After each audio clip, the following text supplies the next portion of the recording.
We are VIMTV, Velocities and Music. It's episode 300! Yeah, it's cool. So we switched sides.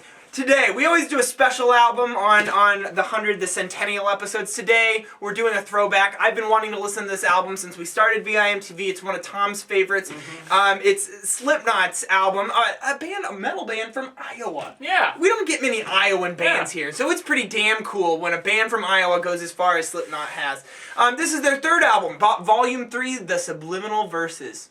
Probably should have done Iowa at some time, too. Yeah. Right? Yeah. Tom, you love this album, so take it away. Yeah. Well, Slipknot, they're from Iowa, so kind of not like local heroes, but I mean, because they were local, starting up, late 90s, and I was like 10 years old, I heard about them. I listened to their first album a lot when it first came out, and, you know, I like the band. I like them. Now, I know that there's a lot of people who hate them in the metal world. As I talked about in our Avenged Sevenfold's Nightmare review, there's a lot of hate about radio-friendly metal. A lot of people who, you know, like this kind of metal, other metalheads will say, well, you're not extreme enough because they're played on the radio, and then they'll, you know, but at the same time, there probably are a lot of people who listen to this album that say they're metalheads and really aren't, because this is as heavy as they get. So, you know, I'm kind of on both sides of that. I understand where they're coming from, but really it just comes down to the music, and I think this is incredibly good music. Here is what I love about Slipknot, and the same reasons I love them are probably the reasons people hate them, and that's fine. So at that point, we're actually really agreeing on what's there. We're just, you know, it's agree to disagree on whether you like it or not. But the two big things, first off, they focus on rhythm. They focus on rhythm instead of masturbatory guitar solos. It's not just like, oh, here's some crappy vocals so that someone can solo for 10 minutes. It's, oh, here's an actually well-written song that focuses more on kind of like marching band cadence type rhythms, which actually Joey Jordison, the drummer, who's also the guitarist for Murder Dolls, he, I believe, writes a lot of the rhythm guitar parts, which explains why they're so in sync with the drums at pretty much all times. But that focus on rhythm, rather than just crazy, you know, showing off how good you are at guitar, I love that. And that goes into the next point, which is that, well, I've said on this show tons of times that I am a sucker for time signature changes and crazy time signatures. I love the fact that they don't rely on that. There are a few spots on here where they do that. But it's tactfully done. It doesn't ever take over. This never becomes like math rock. No, not at all. And I think a lot of the bands out there that are in that kind of math rock, math metal genre rely way too much on it, and it becomes a replacement for good songwriting. Like, we don't need to write good songs if we can just play in crazy time signatures. Well, Slipknot shows that they can, but they pretty much put, to me at least, they put all those other bands to shame for saying, you guys rely on those tricks. We don't need those tricks. We can do more cool rhythms in a 3/4 or 4/4 time signature that we don't even need to go there. We don't even need to go to all those other time signatures. We will every now and then, but we can keep our rhythms interesting within those easy time signatures. That is probably what makes it very palatable to a lot of audiences. But at the same time, keeps it interesting, keeps it fresh. It's got that cadence type feel, and I love it. Right. Well, Tom, bothering the crap out of me.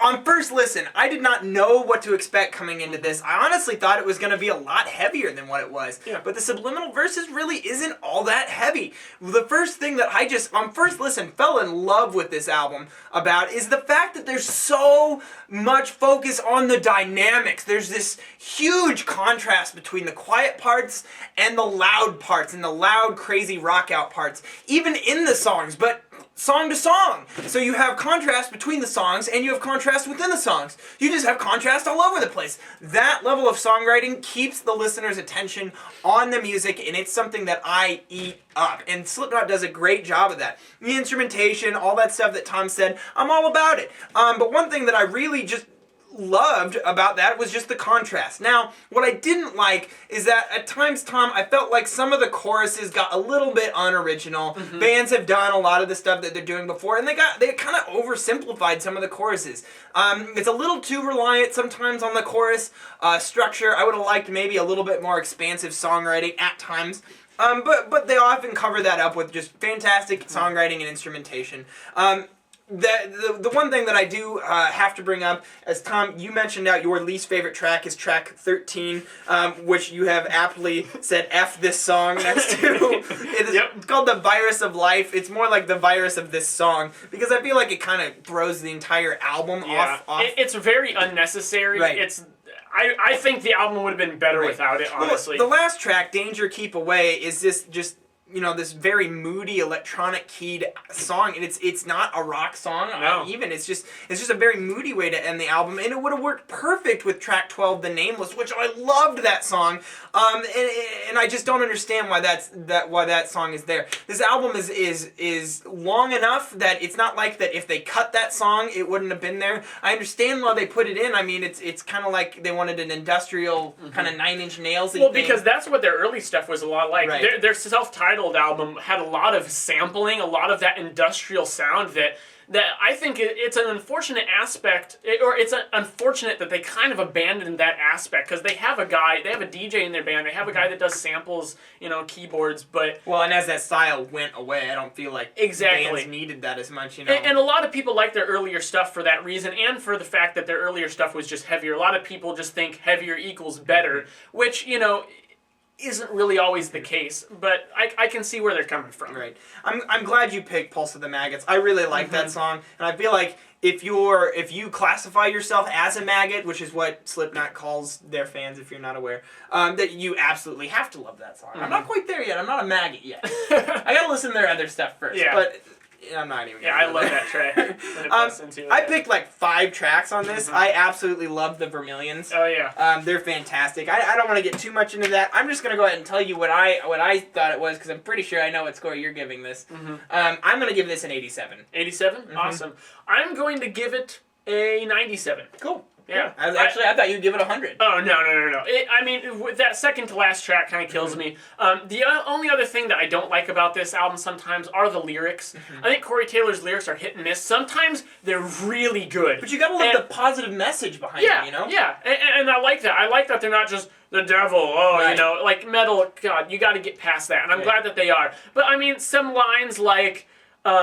the only way to go is to go away. Like, that sounds like an Isaac Brockism right there. Right. And it just doesn't really fit with this genre, I think. And there are a few spots like that just make me go, and it kind of brings it down. Obviously not too much. I love this album. Right. I think it's a fantastic album. I think it shows off their just mastery of the style. Yeah. So what did you guys think? Is this your favorite Slipknot album? Do you like Slipknot? Do you not like Slipknot? Leave us a comment at www.velocitiesandmusic.com or youtube.com/velocitiesandmusic. But I think that covers it. I feel like that's a good score for this album. Yeah. I'm Jake. I'm Tom. And we are VIMTV. Thanks for watching 300 times, everybody. We are moving music critique forward.